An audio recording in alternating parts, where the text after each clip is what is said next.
Alayza Valdez inamin ng kanilang pagkakamali sa naging laban nga po kontra sa koponan ng Petrogas Angels. And bago natin yung pag-usapan mga kaibigan, please huwag kalimutan mag-like and subscribe and pahit ng notification bell.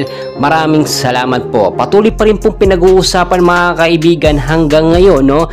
Yung naging laban nga po ng CCS at ng Petrogas Angels, especially yung sa set 4. Nagkaroon po kasi ng problema, no, at marami namang nakakaalam doon sa naging problema.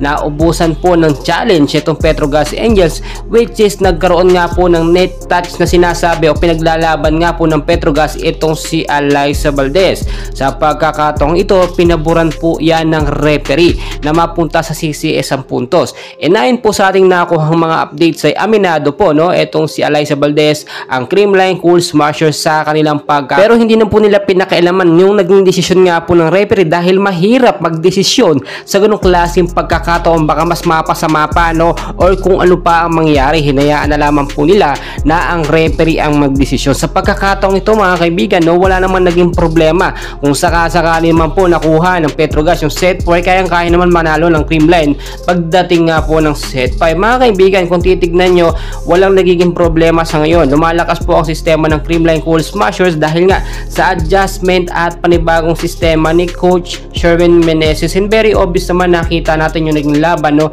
Sa set 1 medyo dikitan, pero nakita nyo yung momentum at chemistry ng Creamline nagbago. Nakakapagpahinga na rin po kasi mga kaibigan yung star player ng Creamline Cool Smashers at nagagamit paunti-unti yung mga bench player ng CCS na hindi nga pumabasa ng Petrogas Angels. Sa akin mga kaibigan, no, kung titignan po ninyo, talagang panalo doon ang Creamline. Hindi na kasi dapat pag-usapan pa yung naging problema, no? Tanggapin na lamang kung nanalo po etong Creamline Cool Smashers, bumawi na lang dapat etong Petrogas sa magiging laban nila kontra sa Chocomucho Flying Titans. Para sa akin, the best pa rin ng Creamline dahil sa kanilang panibagong sistema. Malaki ang tsansa na makapasok po sa finals etong Creamline Cool Smashers at muling bawiin ang pagkapanalo o muling makakalaban ang kanilang sister team na Chocomucho Flying Titans. Mga kaibigan, dyan lang po kayo. Patuloy ko po kayong i-update and please huwag na huwag kakalimutan mag-like and subscribe. Maraming salamat po.